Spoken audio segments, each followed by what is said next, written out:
Magandang umaga po sa ating lahat. Magandang umaga po sa iyo, Lord Jesus. Sa mga oras na ito, tayo ay mag-focus lang po kung sino po ang ating kakatagpuin sa oras na ito. Hiniling ko po ang lahat na bago tayo magsimula, magkapit kamay po tayo. Hawak kamay po tayo. Tawid po yung mga nasa gitna. Tawid po. Bitawan po muna natin kung ano yung mga hawak natin. Hawak kamay po muna tayo.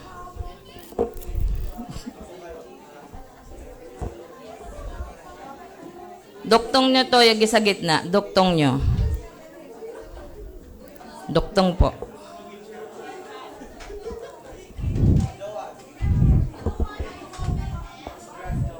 Isipin po natin sa mga oras na ito kung sino po yung ating kakausapin, kakatagpuin. Dito po sa gitna, Ate Maika, dito ka sa gitna, dumuktong ka sa kanila. Dito, ayan. Usog kayo dito. Ayan, o sige, okay. Hindi na maduktong. Okay. Bago po tayo magsimula manalangin, sabihin po natin sa ating mga katabi, sumayo ang pag-ibig at pagpapala ng ating Panginoong Diyos. Sa inyong lahat, ang pag-ibig at pagpala ng ating Panginoong Diyos. Ako po ay mananalangin sa pamamagitan ng awit. Bagamat hindi maganda ang aking boses, pero para ito sa Panginoon, ito ay gaganda. Okay, tayo po ay manalangin po tayo ng pansarili po natin. Sabayan nyo po yung awit ng mga panalangin nyo sa inyong mga pansariling intensyon at kung ano pong gusto niya sabihin kay Lord, sabihin niyo po habang ako po ay umaawit. Magsimula na po tayo. Come, Holy Spirit, I need you. Come, Holy Spirit, I pray. Come with your strength and your power. Come with your own special way. Come like a spring in the desert. Come to the weary of soul. Oh, let your sweet healing power touch me and make me whole. Come, Holy Spirit, I need you. Come, Holy Spirit, I pray. Come with your strength and your power. Come in your special way. Come like a spring in the desert. Come to the weary of soul. Come, let your sweet healing power touch me and make me whole. Lord Jesus, maraming salamat po sa mga oras na ito na muli mo po kaming ginising, binigyan ng pag-asa, binigyan ng bagong buhay, O Lord. Maraming salamat po sa pag-iingat niyo po sa amin sa buong isang linggo, sa laging magdamag na inyo po kaming iniingatan. Maraming salamat po, Panginoon, sa mga anak mo na nagtungo rito, O Lord, upang ika'y katagpuin, papurihan at pasalamatan sa lahat ng mga pagpapala at pag-iingat na ibinibigay niyo po sa amin. Maraming salamat po, Panginoon, sa bawat lakas, bawat pag-asa, at bawat kagalingan na ipinagkakalob niyo po sa aming mga karamdaman. Lord Jesus, humingi po kami ng kapatawaran sa aming mga pagkakasala, sa isip, sa salita, at sa gawa. Patawarin mo po kami, Panginoon, kung kami po ay nagkukulang sa inyo. Patawarin niyo po kami, Panginoon, sa mga bagay na hindi naging kalugod-lugod sa inyo. Salamat po, Panginoon. At kahit po kami nagkakasala, ay patuloy niyo po kaming minamahal, iniingatan sa lahat ng oras, pinoprotektahan po sa lahat ng bagay, lalong-lalo na sa gawa ng kaaway. Maraming salamat po sa inyo, Panginoon. Itinataas po namin, Panginoon, ang aming pagsamba sa araw na ito, na kayo po ang manguna at naway banal na Espiritu ay maramdaman po namin sa bawat isa sa aming mga buhay. Ingatan mo po ang bawat sulok ng bahay sambang ito, Lord God, na walang anumang makagambala sa amin. Maraming salamat po, Panginoon. Maraming salamat po. Itinataas po namin sa inyo ang pasasalamat, papuri at pagsamba sa araw na ito. Marami pong salamat. Itinataas po namin ito sa dakilang pangalan ni Jesus. Ang lahat po ay magsabi ng Amen. Ayan, pwede po ba natin na palakpakan pa ng mas malakas ang ating Panginoon? Amen! Amen! Hallelujah! Praise God! Tunay na nagagalang ang Panginoon na sabay-sabay na nagpupuri ang kanyang anak. Amen! Hallelujah! At uumpisahan natin ang umagang ito na papurihan ang ating Panginoon na buhay. Amen! Amen!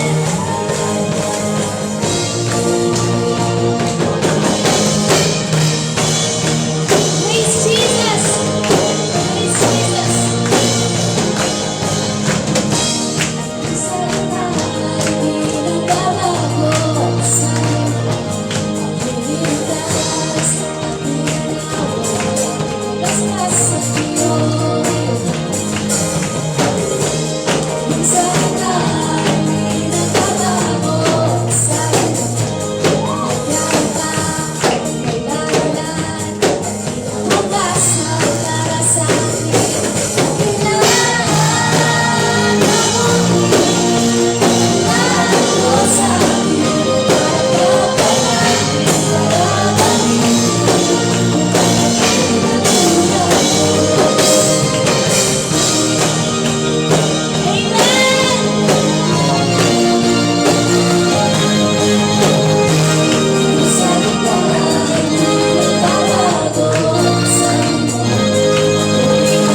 sa'yo, Panginoon. Kahit anong bagyo, Panginoon, kahit anong struggles, Panginoon, na iyong ibigay, tunay na kami magtitiwala sa'yo. Yes, Jesus. Deserve all this praise, Panginoon.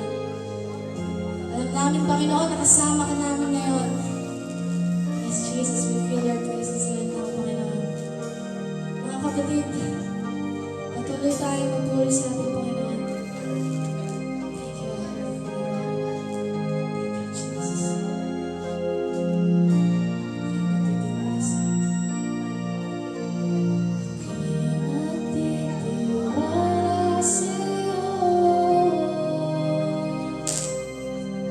Kalakasan ko'y nanggagaling sa'yo. Ako'y nagtitiwala sa'yo. Sa gitna mo ang tanging sandigan ko. Ako'y nagtitiwala sa'yo. Kalakasan ko'y nanggagaling sa'yo. Ako'y nagtitiwala. Ako'y nagtitiwala sa'yo. Sa gitna mo ang tanging sandigan ko. At kahit anong ang panahon, mabigat man ang maging sitwasyon, ikaw lang ang sandigan, maging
Manatili po tayong nakatayo at talaga napakasarap umawit. Ano po?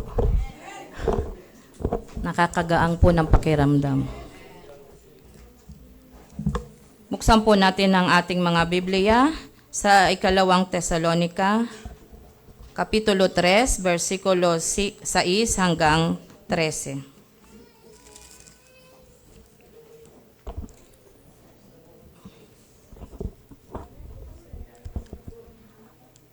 Ngayon ay nakabalik na rito si Timoteo at maganda ang balita niya tungkol sa inyong pananampalataya at pag-ibig. Ay, ikalawa, sorry.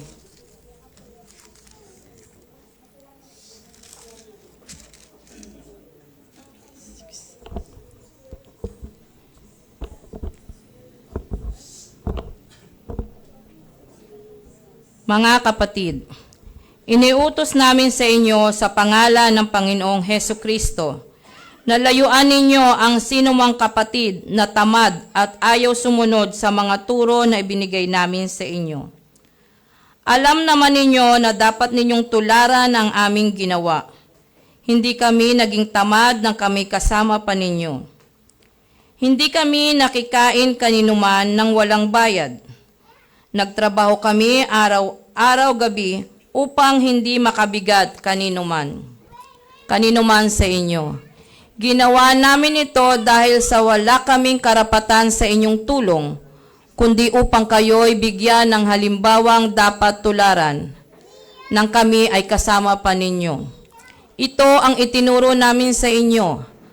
Ang ayaw magtrabaho ay hindi dapat kumain. Binanggit namin ito dahil nabalitaan naming may ilan sa inyong ayaw magtrabaho at walang inaatupag kundi ang makialam sa buhay ng may buhay. Sa pangalan ng Panginoong Heso Kristo, mahigpit naming iniuutos sa mga taong ito na sila'y maghanap buhay ng maayos at huwag umasa sa iba. Mga kapatid, huwag kayong magsasawa sa paggawa ng mabuti. Salamat po sa pagkabasa ng banal ng salita.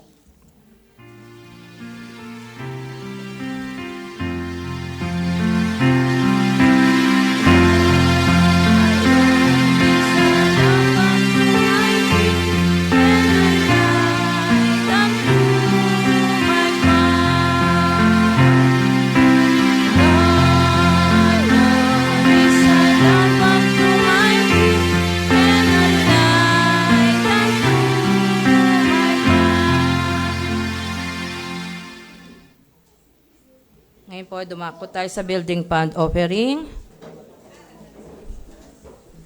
Tinatawagan ko po Sister Linda.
Ngayon naman po, yung gusto magpasalamat ay maaari na pong lumapit dito sa harapan. Pangunahan ko na po. No? Marami pong, ako po nagpapasalamat sa Panginoon Diyos sa mga pagpapalang lagi niya binibigay sa amin at sa kagalingan ko at kagalingan ng mga anak ko at ni nanay na si Lord lang ang makakagawa. Siya lang dakilang manggagamot. At nagpapasalamat din po ako sa mga biyaya at pag-iingat na pinagkakalob niya sa aking mga kapatid na nasa ibang bansa. At lagi po silang ginagayad ni Lord. Lagi po silang iniingatan. Ayun lang po. Maraming salamat sa Panginoon. Sino pa po? Lumapit na lang po sa harapan.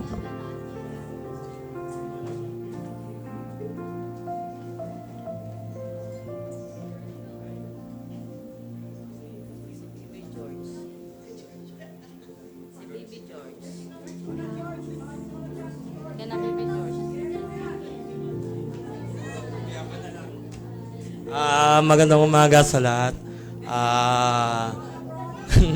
Siguro yun lang yung ipagpapasalamat ko. Matagal kami nawala nung misis ko and also may family ng pagsisimba.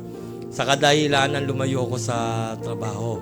So, ito yung ipinagpapasalamat ko ngayong araw na to. Nandito kami. Muli, nakabalik. So, kanina habang kumakanta tayo, so parang manabik lang. So, yun lang yung pinagpapasalamat ko na muli kaming nakabalik. Hopefully, si George hindi na madaling araw matulog para every Sunday nandito rin kami. Kasi puro kami puyat sa madaling araw. Yun lang, salamat.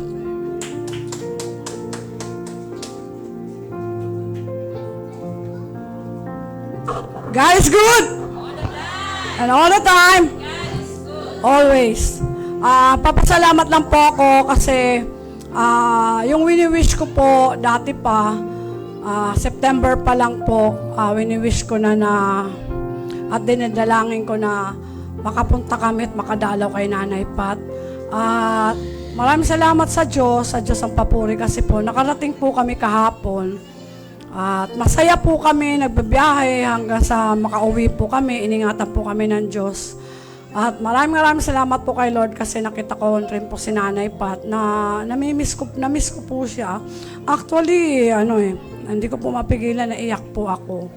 Pero siguro, sa kagalakan yun, na nakita ko ulit si Nanay Pat kasi close po siya sa akin. At pag may problema po ako at kung may kailangan po ako dito sa church, humingi po ako sa kanya ng ano ba yun yung tawag na, ano tawag sa sis? Payo, yung sabi ko, Nanay Pat, ano pong gagawin ko, Nanay Pat, nung ako po ang naging chairman dito, yung po hiningi ko kay Nanay Pat, pati po yung mga project na yan, yung project po na Alcansya, bigay po yan, idea po yan ni Nanay Pat na pinatupad ko lang para po makatulong sa ating kaperahan na naka-allocate po yan dati sa apportionment. Ngayon po hindi na po tayo nag-apportionment. Kaya napunta na po yan sa building fund natin. To God be all the glory, Lord. Maraming salamat po.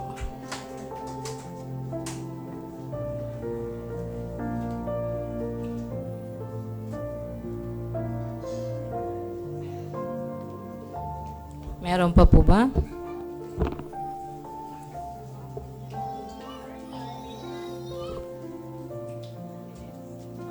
Good morning. Magpapasalamat lang ako sa nangyari kahapon, yung shinare ni Jello na may mga batang yung mga bata na yan na nasa likod. May mga bata dyan na nakatingin lang habang nagsiset up kami dito. Nagda-drums kami, tapos nag-set up lang kami, nagre-ready lang kami para mag-practice. Tapos may mga bata dyan, yung mga bata na yan, sumisilip dyan. Ewan kung baka sila sumisilip, gusto lang nila sumilip, tapos pinapasok sila ni Jello. Tapos nakita ko sila, may dala silang gagamba. Dati kasi rin, mahilig rin ako maglaro ng gagamba dati ng bata ko So bala ko sana silang paglaruin. Parang parang pagtripan lang yung gagamba nila ng ganun. Tapos hindi ko akalain na may plano pala si Lord sa kanila.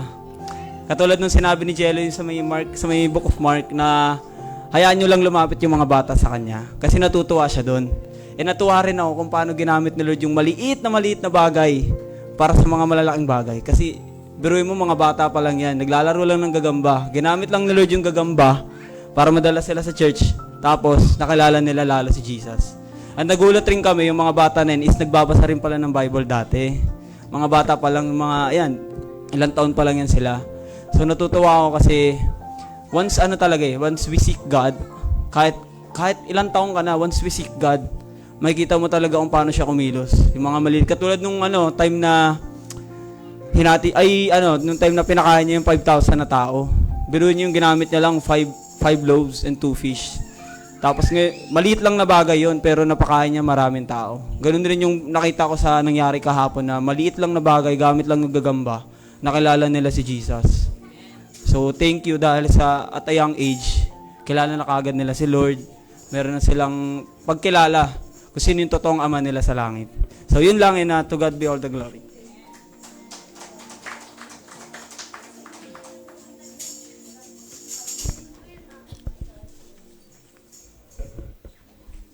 Papuri sa Diyos sa mga batang ito.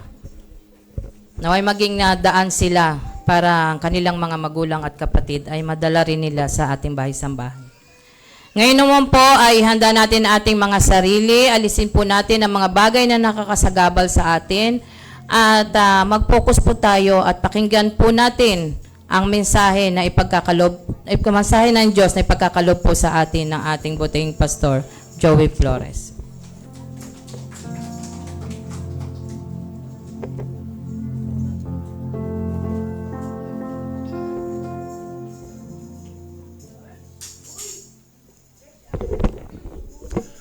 Magandang umaga po sa bawat isa. Kamusta po ang inyong kaluluwa?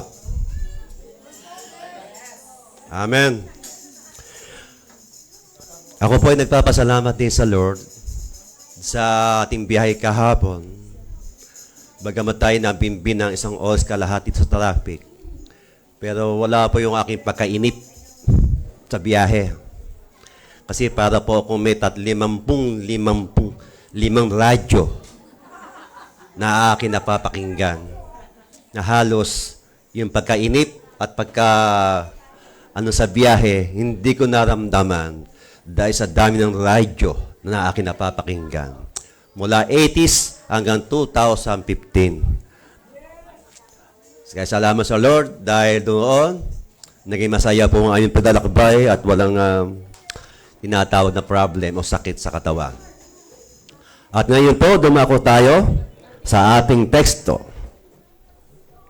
Basahin po natin.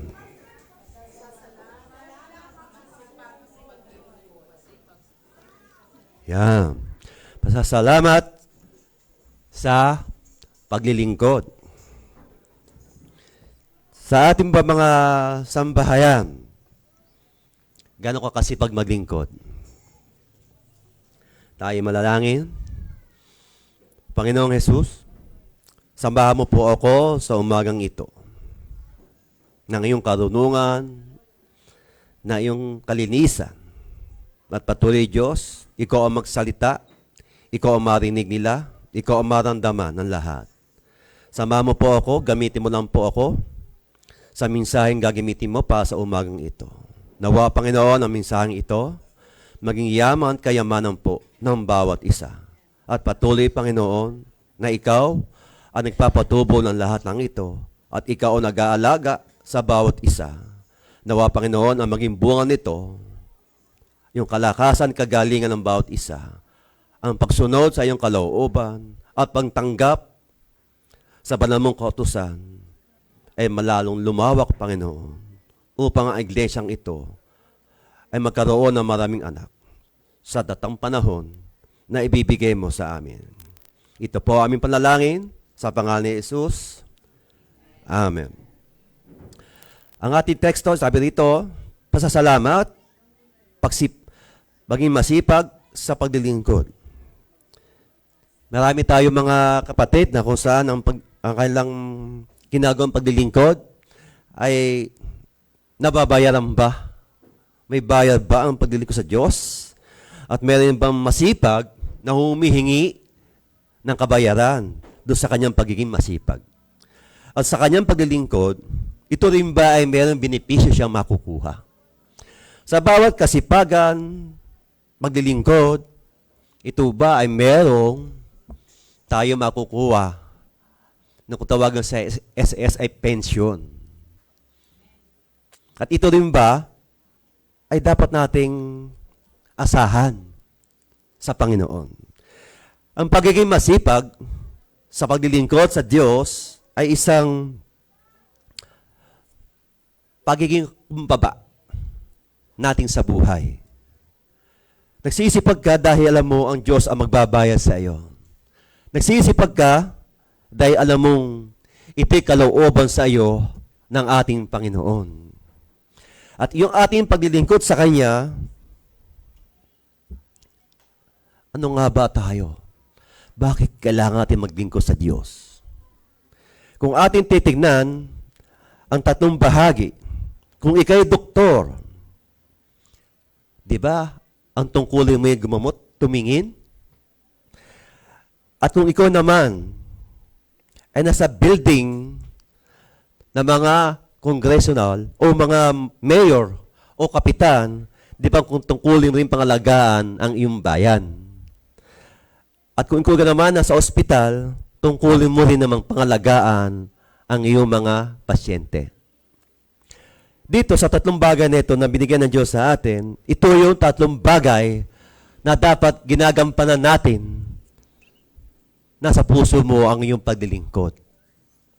Nasa iyong buhay na ilaon mo na ang mga bagay na paglilingkod. Pagdating sa iglesia, dapat pa tayo magsipag sa paglilingkod? Dapat pa tayo maging masipag sa pagpupuri sa Diyos? At dapat pa rin tayo magpakasipag sa pagbabahagi ng Kanyang salita. Salamat, O Diyos, sa ganitong mga salita mo na nagbibigay sa amin ng kagaanan ng aming dalahin sa buhay sa araw-araw.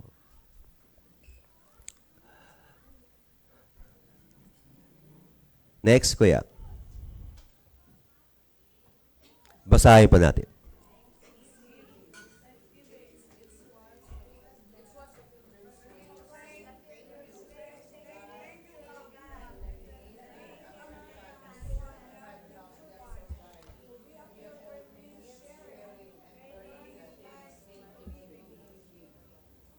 Yan ang ibig sabihin ng Panginoon sa atin lahat, na kung saan lahat tayo, sa bawat araw o bawat atin natatanggap na pagpapala, dapat tayo lagi nagpapasalamat sa Kanya. Dapat lagi nating maliit man o malaki na pagpapala yan, dapat nating ipagpasalamat sa Kanya. Nung kami po dumating doon sa Cavite, sabi ko, ito ba ang pupuntahan natin? Sa tingin ko kasi sa mga tao, parang hindi sila mga born again. Parang isa lang ataan ng born again nakita ko roon. Sinanipat lang ata ang tingin ko. Sa akin lang pakiramdam, mga kapatid. Alam niyo ba na nandun tayo? Halos nakita tayo ng ilang oras. Sabi ko ng Lord, dumapo nawa dito ang salita mo na kailan tatanggapin. At salamat sa Lord dahil ang ating pagpunta, hindi naman naging baliwala, kundi naging masigla yung ating pakay o yung ating target. Bagamat dito, salamat kay Lord kasi kung di tayo iningatan sa biyahe, bagamat magastos nga lang, pero sulit ba? Amen. Iyan ang atin dapat ipagpasalamat sa Kanya na bumiyahe tayo ng ligtas at nakabalik. Dumako tayo sa problem. Basahin po natin. Yes. Yan. Number 1 muna tayo, mga kapatid. Marami mga Kristiyanong ayaw maglingkod. Bakit nga ba? Ano ba nagiging sagaba ng taong ayaw maglingkod sa Diyos? Ano nagiging problema ng taong kung tayo ay utusan ng Panginoon, na kung tayo na may bigyan ng gawain, ba't nga ba ayaw sumunod? Ano ba nagiging dahilan? Nagiging hadlang ba ang trabaho, negosyo, or ibang bagay pa mula dito? Mga Kristiyano tanga tayo naturingan, pero ang pagiging Kristiyano ba natin saan lang natin dinadala? Ito ba'y nadadala natin sa trabaho, sa kamag-anak, sa buong sambahayan? Kristiyano ka dito, paglabas ng church, na ibabahagi mo ba ang pagiging Kristiyano mo? Kaya kung minsan, sabi nga sa problema number 1, may mga Kristiyanong ayaw maglingkod. Tama na sa kanya yung sambales. Samba, alis. Samba, alis. Kaya tinawag siyang tiga-sambales. Wala siyang pakialam doon sa kanyang kapatid, sa katabi niya, sa likod niya, sa harap niya. Kaya pagsamba niya, alis agad. Kaya ito yung mga tinatawag na mga Kristiyanong ayaw maglingkod. Yung bang makapag-share ka mala ng gospel diyan sa katabi mo, malaking bagay na po yun para magiging maging isang tunay kang Kristiyano. Dahil ipinapakita mo na pumapasok sa puso mo yung iyong ginawang devotional o nadidig mo mensahe nung nakaraan pa. Higit sa lahat, kung nakikinig ka pa ng ibang mensahe mula rito, mas lalo kang pagpapalain at mas lalong bumubuti yung ating pakitutungo sa ibang tao. Yung ating harap sa iba na kung saan ay nasasabi niya, ikaw ba ay Kristiyano? Ikaw ba ay Christian? Bakit? Dahil na rin sa yung salita mo na binabanggit mo sa Kanya. Ito yung problema number 1, na mga ayaw maglingkod, ito yung dahilan na siguro nila. Number 1 dahilan, tsaka lang ako maglilingkod pagka ako ay na-promote na. Tsaka lang ako maglilingkod pag may trabaho na ako. Tsaka lang ako maglilingkod pagka yung mayaman na kami.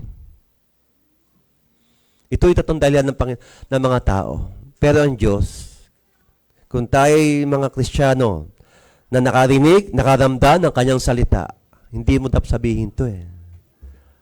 Ayaw bakit? Ito yung dahilan ng ating Ama na kung tatawag ka sa akin, Jeremiah 33 verse 3, doon pa lang, alam mo na ang ibig sabihin. Doon pa lang, pagdating din sa Jeremiah 29:11, yung dalawang word na yan, doon pa lang alam mo na kung ikaw ay Kristiyano. Kasi kung hindi mo to pinangahawakan, hindi ka naniniwala, matatawag ba ang Kristiyano kang tunay? Kasi hindi mo pinaniniwalaan ang Kanyang salita. Pangalawa, hindi mo sinusunod siya. Pangatlo, sumasamba ka lang para saan? Kaya itong problema nito na ayaw maglingkod, ito yung mga problem na karamihan na ginagamit ng ibang mananampalataya. Mananampalataya nga siya, pero wala sa listahan sa aklat ng buhay. Problem number 2, maraming nakikinig, pero tamad sa pagsunod. Narito ka, nadinig mo ang mensahe, pero naging maramot ka naman sa pagsunod. Ano ba ang utos ng Panginoon sa atin?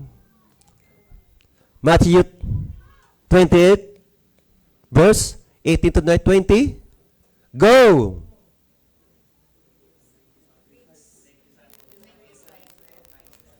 Amen. Hallelujah. Ito yung dahilan na sabi, marami nakikinig pero tamad sa pagsunod. Kaya sabi ng ating Panginoon, kung susundin mo lang lahat ng ito, lahat ng pinangako ko, tutuparin ko. Deuteronomy 28, verse 1 and 2. Na kung saan lahat ng pinangako ng Diyos sa atin, tutuparin niya. Sumunod lang tayo. Samantalang alam naman natin, noon, bago pa tayo maging Kristiyano, na ipangako niya sa atin na lahat ng iyan ay gagawin niya. Kung susunod lang tayo. Kaya nakapakinig ka ng salita ng Diyos, pero tamad ka ng sumunod. Ayaw mong gawin. Ito ang nagiging dahilan din minsan mga Kristiyano na kung saan tinawag ka, pero para ka lang naging palamuti. Tinawag ka, pero para ka lang walang natinig. Pumasok dito, labas sa kabila. Parang bumabalik tayo sa ating pagiging bata. Nakarinig ka, binaliwala mo. Nung pala, pagpapala sa iyo. Nakarinig ka ng utos, pero hindi mo pinansin. Dahil meron kang mahalagang pupuntahan o lalakarin. Na kung minsan, sa di pakikinig, napapahamak tayo. Sinabi siya, huwag kang pumunta ka dahil may sunog doon. Ano nangyari? Kaya yung mga warning o salita na nadinig natin sa ating kapwa, yun na ay nagmamalasakit din sa iyo. Di lalo na ang Diyos na masigit sa iyo nagmamahal at nagmamalasakit. Kaya ito marami nakikinig, pero tama sa pagsunod. Ito ang problema natin. Nakinig ka, pero hindi mo sinunod. Kaya nga pala, sa ating buhay paglilingkod, ang dami natin ngayon. Thank you, Lord. Ang dami natin nakikinig. nawa lahat sila'y sumunod. Lahat ng ito sa nakakinig ng mensahe ng Panginoon, lahat damahin natin. Kapag tayo bumili ng isang sakong bigas at ilagay sa lagayan, magtitira ka pa ba ng konti? Di ba isasali mo lahat? Ganon din ang gusto ng Panginoon. Kapag tayo bumili sa Kanya ng pagmamahal at pagkalinga, dapat tayo lahat din ibinubuhos din natin lahat. Kung ano ang meron tayo, kung ano ang gusto niya na ipagkaloob mo sa aking templo, bakit hindi mo ipagkaloob lahat? Kung totoo, naniniwala tayo sa Kanya, sabi nga niya ang lahat ng tumusunod sa akin, matatawag ko mga anak ko at lingkod ko. Pero, sumusunod tayo, Lord, tsaka ko ito pupunan, tsaka ko nadadagdagan, kailangan ko kasi. Tingnan natin kung tayo ba ay lumalago sa ating paglilingkod. Lalo na sa ating pagbibigay sa Kanya, templo. Sa pagbibigay natin ikasapong bahagi, natutugon ba natin ang panawagan ng Panginoon? Nakakatugon ba tayo sa ikasampung bahagi na dapat natin ibigay sa Kanya? Kung tutusin, yun lang para sa Kanya lang, pero yung para sa iyo, wala pa. Lahat ng ito, nakinig ka, pero ayaw mong sumunod. Sa lahat ng bagay, ng sabi ng Panginoon, kung naniniwala tayo na siya lumikha ng sanlibutan, mula lupa hanggang langit, tubig, dagat, puno, isda, hayop, lahat ng ito, kung naniniwala ka siya lumikha, maniwala ka rin, lilikha rin sa iyo ng pagbabago ng buhay mo. Maniwala ka din na yung buhay mahirap mo, iaahon ka rin niya. Basta lang, ang sabi ng Panginoon, sumunod ka lang sa akin. Pangalawa, sabi pa niya, sambay mo ko sa espiritu at katotohanan. Kung ito ating gagawin sa ating pamumuhay, masasabi nga ng ibang taong, pure ang iyong paglilingkod.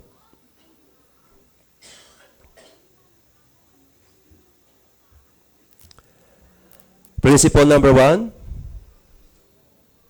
Basahin pa natin.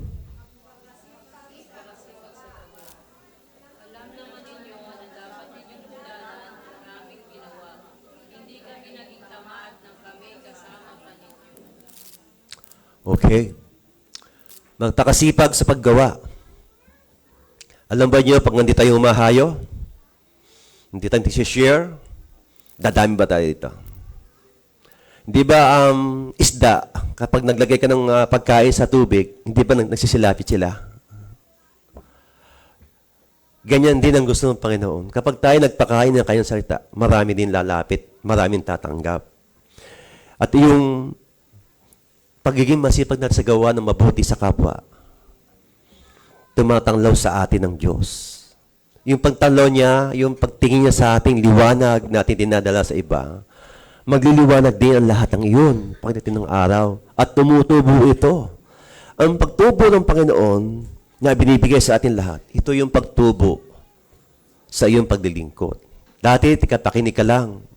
Pero hanggang ngayon, umaawit ka na. Nag-share ka na. Yun ang tumutubo ng binahagi sa iyo ng isang kapatid mo. Kaya ngayon, nasaan ka? Nandito ngayon, naglilingkod ka. Kaya ang paglilingkod na yan, na kung saan, sabi rin sa ating text, sabi nga rito, alam naman ninyo na dapat ninyong tularan ang aming ginawa. Saan ang galing itong kayong salita? Si Jesus ba? Kung di ba siya pinako sa krus, magiging Diyos ba siya? Yung ginawa natin, ginawa sa Kanya, na siya nagtiis, napakahirap, tinis niya kahihiyan, pagdura sa Kanya, hinambalo siya, pero tiniis niya yun eh. Kaya tayo, sabi niyan sa ating, sinasabi diyan, tularan ninyo ng aming ginawa. Ito yung parang pattern na kung saan pwede natin gayahin siya, sundan natin ang ginawa ng ating mga apostol. Lahat namang ito ay May plano ng Diyos eh. Pero, kailangan natin dumaan sa sakripisyo. Hindi ba pag tayo nagtatrabaho sa kumpanya, nakakita ka ba ng kumpanya na nagtrabaho ko ng isang buwan din sweldo mo? Di ba ganun? Pero trabaho ko isang araw lang, isang buwan mo makukuha mo? Ba hindi rin? Ganun din ang Diyos natin. Kung tayo maglilingkod sa kanyang tapat, at ating siyang paglilingkuran, nasa puso mo paglilingkod, tapat din sa iyo. Itatapat din niya yung mga pagpapala nakalaan para sa iyo. Huwag mo hintayin ng yung ibang tao. Dahil sabi nga niya, walang posible sa Diyos. Kaya lahat ng ito, ang mga plano niya, magpakasipag sa paggawa. Kung tayo magpapakasipag sa gawa, walang kaluguyan po ang paglilingkod sa Diyos. Walang kalugihan. Maglingkod na tayong tapat sa Kanya. Dating ang panahon, tutubo yan sa Kanya. Principle number 2. Basahin natin.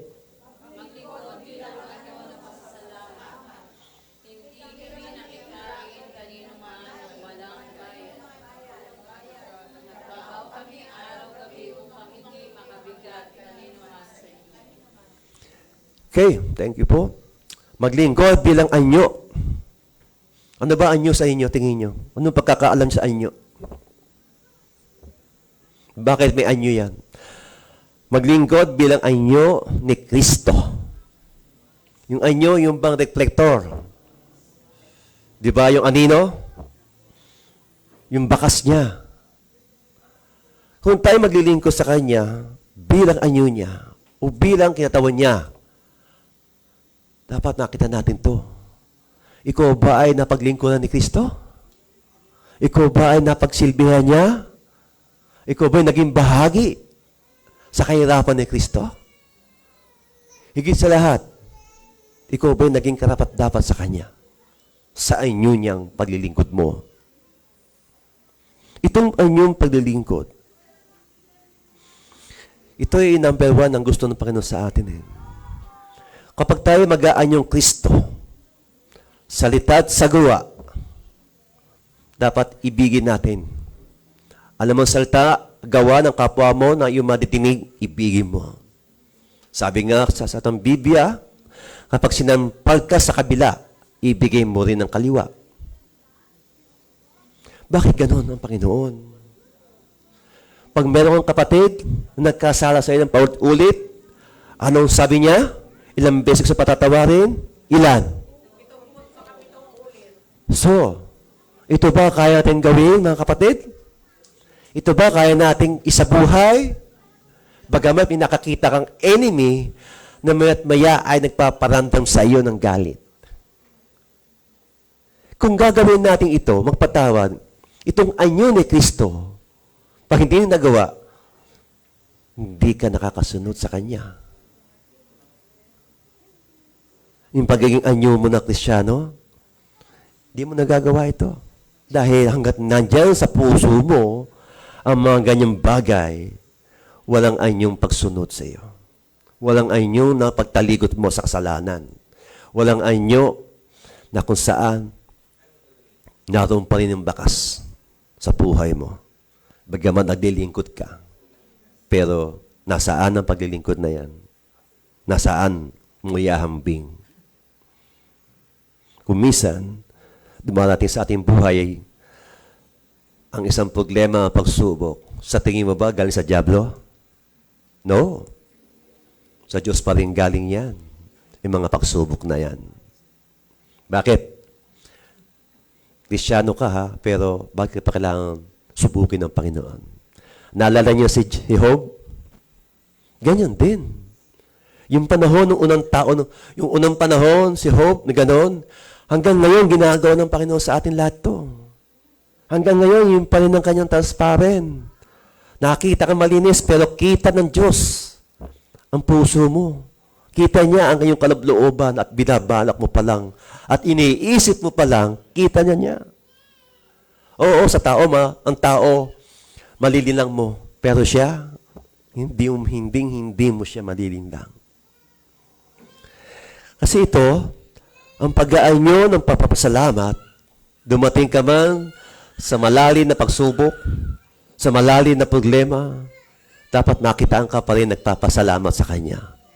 Makitaan ka pa rin na ikaw'y anak nga niya.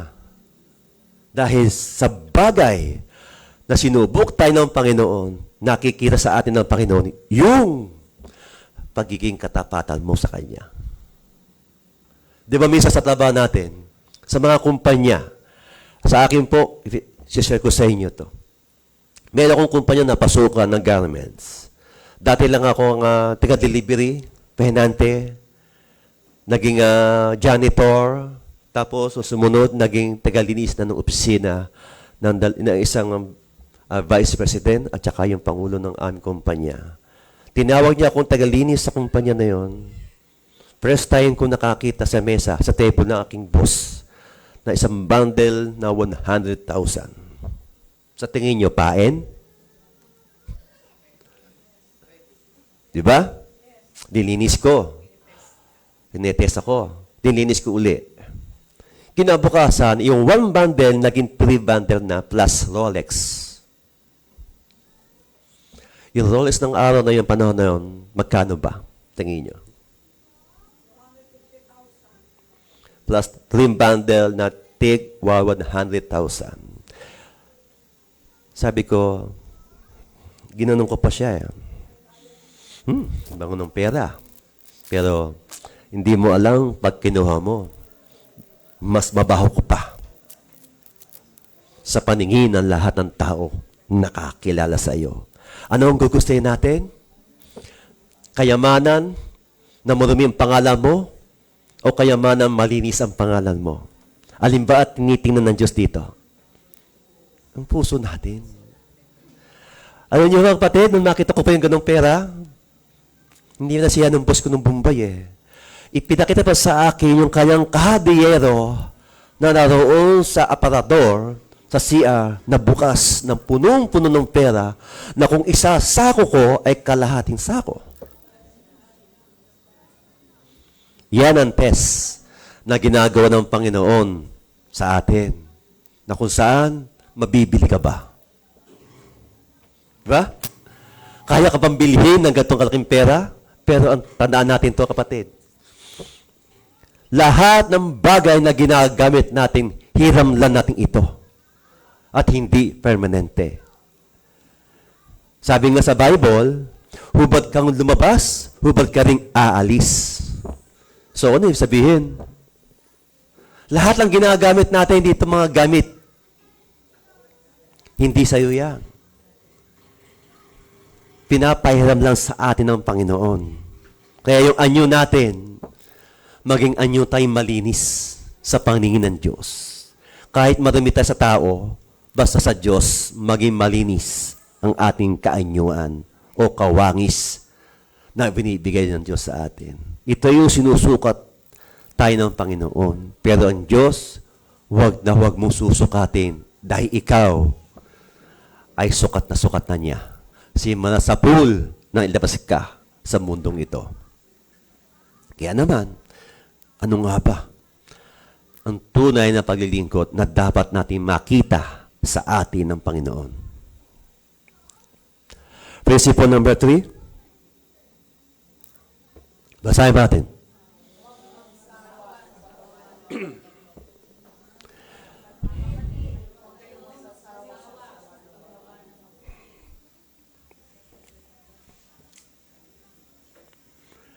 Bakit po ang totoong sabi ng Panginoon sa atin? Huwag tayo magsawa sa paggawa ng mabuti. Minsan may isang kwento, sabi sa kwentong ito, mayroon isang mayaman na naghanda ng malaking salo-salo para anyanyahan, imbitahan mga kapatid, kamag-anak, o sino man malapit sa iyo. Pero lahat ng ito na kanyang inanyayahan na hindi pumunta doon sa kanyang malaking salo-salo. Kung ikaw ba, nag-invite ka, nag-anyaya ka sa lahat ng mga kapatid mo o kapitbahay mo na hindi ka pinuntahan, sa tingin mo, ano meron ka? Ba't ayaw kong daluhan? Pakakain mo na sila eh. Pero, kung talagang gusto mo magbigay, magkaloob, maglingkod, mag-anyo ni Kristo, kahit sinong tao pa yan, basta yung hinanda mo malaking salo-salo, tiyakay mong masisiyahan ng lahat.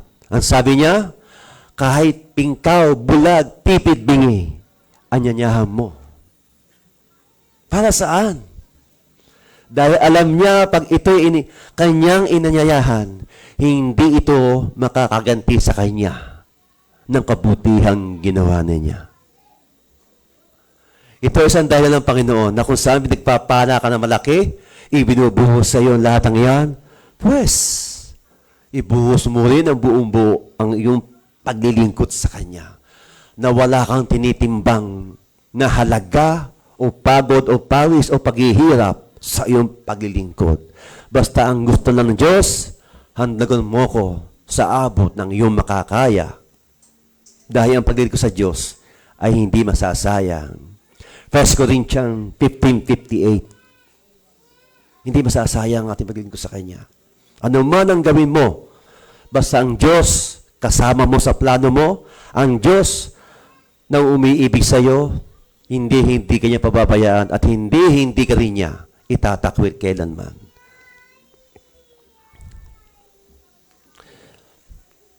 Dahil dito, ano ang pangako ng Diyos? Doon tayo promise.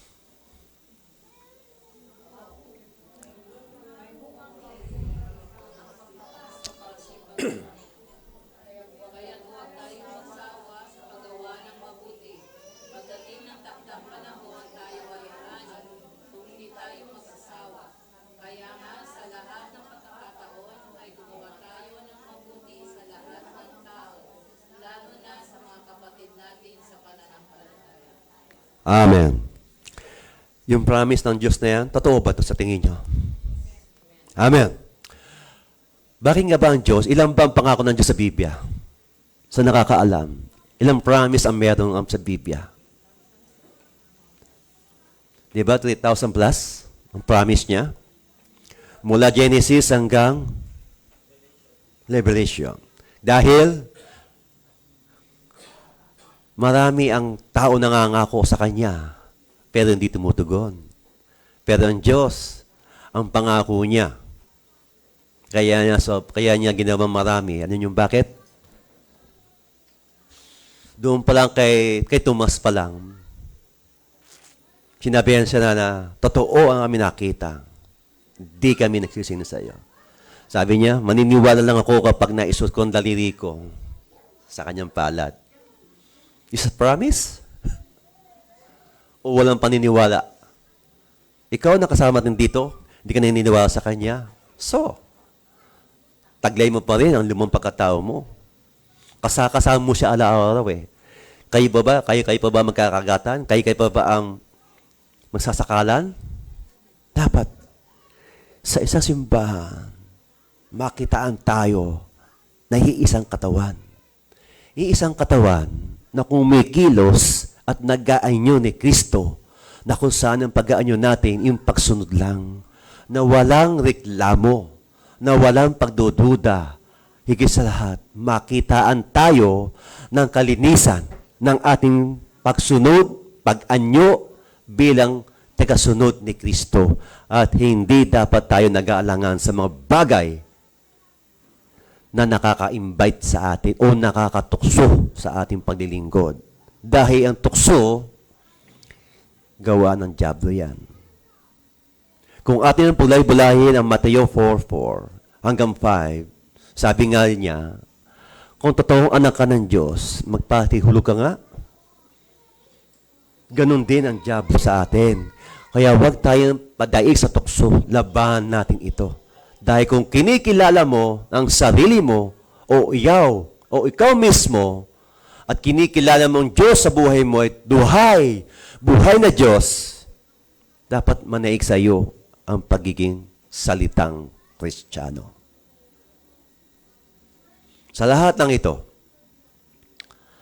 dapat bawat ating madisable o mabahagian ng kanyang salita, dapat makita mong bunga ng kanyang pagdago.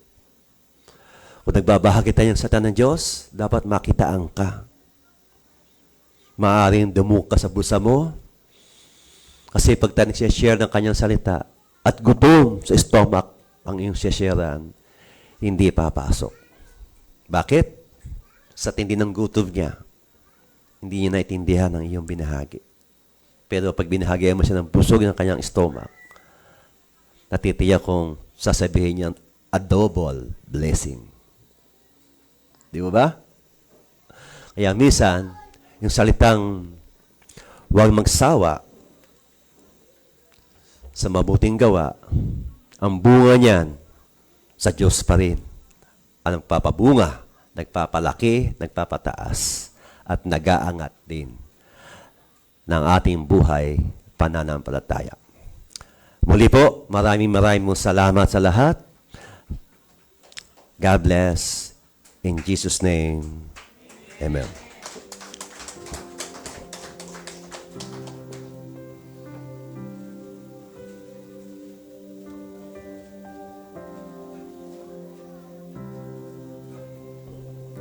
Maraming salamat po, Pastor Joey, sa iyong napakagandang mensahe mula sa ating Panginoon. Ngayon naman po, dadako tayo sa pagkakaloob. Sino ka?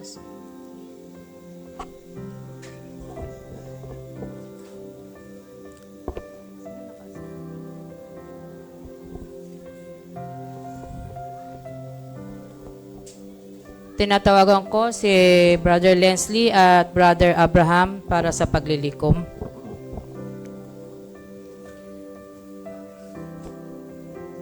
Mula sa Kawikaan, Kapitulo 3, 9 hanggang 19. Parangalan mo si Yahweh sa pamamagitan ng iyong mga kayamanan at mula sa iyong mga pinakamainam na ani. Siya ay iyo ring handugan. Sa gayon, kamalig mo ay lagi nang aapaw, sisidlan ng inumin ay hindi nga matutuyuan.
O Diyos Ama, maraming salamat sa mga handog nito ng inyong mga anak. Patuloy, Panginoon, na kayo ang magbigay kasaganahan sa buhay nila. Patuloy ang katapatan ng kanilang paghahandog. Patuloy, Panginoon, i-bless mo ang mga kabuhayan na meron sila. Patuloy, Ama, ng bawat nabigay sa iyong ubasan. Ibalik mo sa kanila ito, Ama. Nang siksik liglig umaapaw sa kanilang magsisidlan. At patuloy amin dalangin na pagpapasalamat sa iyo dahil sa iyo nang galing ng lahat ng ito. Kaya, Ama, dinadalain po namin ang lahat ng ito.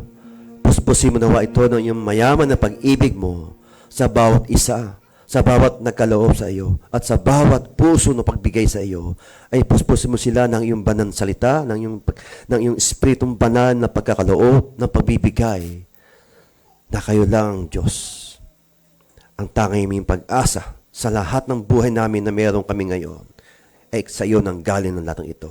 Nawa, O Diyos, ang lahat ng ito, i-bless mo nga po ang bawat pamilya na narito. In Jesus' name we pray. Amen.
Puspusin nawa kayo ng Diyos na siyang buka ng pag-asa.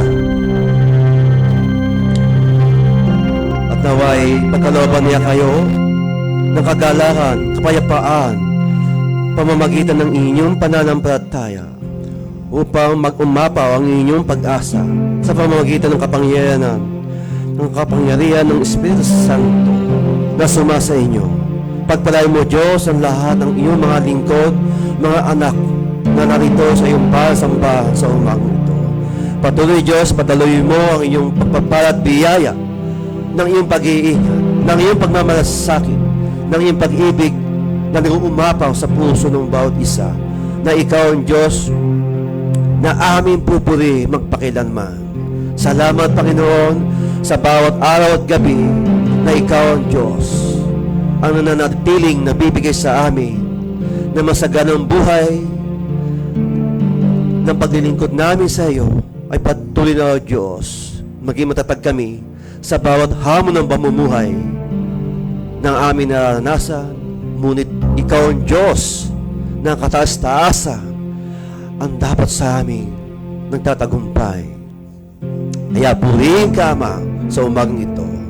Sa ngalan ng Diyos Amang, Diyos na buhay, tanggapin natin ang kanyang masaganang basbas. Sa pangalan ng Ama, ng Anak, at Banal na Espiritu. In Jesus' name pray. Amen at Amen.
Panginoon. Maupo muna tayo saglit at makinig natin mga church announcements. For our church announcement, meron po tayong confirmation class after service at magkakaroon din po tayo ng council meeting for our activities for the month of December. Ang mga magsisiganap naman po ng mga birthdays ngayon, third week of November 2025, November 17, ang ating kapatid, Sister Lori Barameda. Kaya tinatawagan pa si Tita Lori sa harapan ng pakipag-pray po ng ating pastor. Ano po? Tsaka si Angelo daw. Si Paul ba yung tita? Sige po.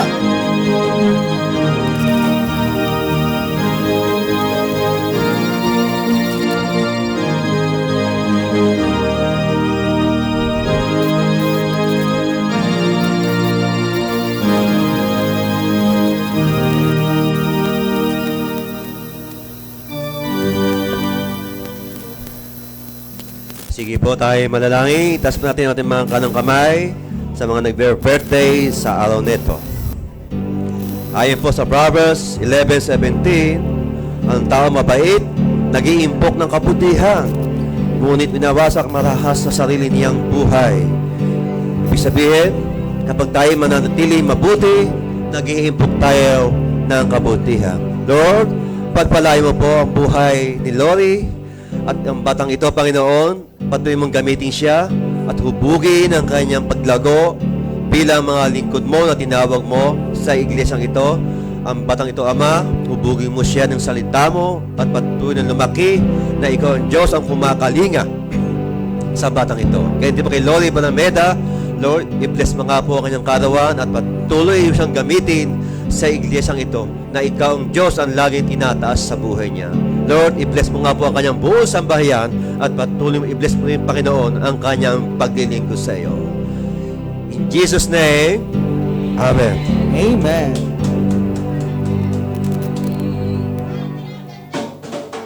Happy birthday to you. Happy birthday, happy birthday, happy birthday to you. Happy birthday, sa iyong kasiyahan. Gusto ang magmalang ng lahat ng buhay. Amen. Ang mga magsisiganap sa susunod na linggo, November 23, 2025, 9 a.m. Ang ating pong pastor, ang ating pong speaker ay si Bishop Arnold Saflor. At ang ating pong tagapanguna for that day, or that Sunday, ay ating pong kapatid na Sister Aimee Laureno. Sige, next. At muli at po natin kalilimutan na dumalaw sa ating mga church activities every Wednesdays 5 p.m. Ang ating pong online live group via messenger call. Every Thursday 3 p.m. ang ating midweek live group here po sa ating church. Saturday for our live group and choir practice. And every Sunday, 9 a.m. ang ating Sunday worship service. Ang ating mga recording for today to be collected by Micah is Black and White. And muli pinapalalahanan po mga kabataan na nais dumalo sa Ignite Christmas Camp. Makipag-ugnayan na lamang po sa amin. And sa mga nais yung sponsor, baka mag-unayan na lang po sa amin sa mga group leaders. And yun po. And again, counseling po, meron po tayong meeting after service. And para sa mga tao, meron po tayong live group after service as well. Thank you so much po. Happy Sunday!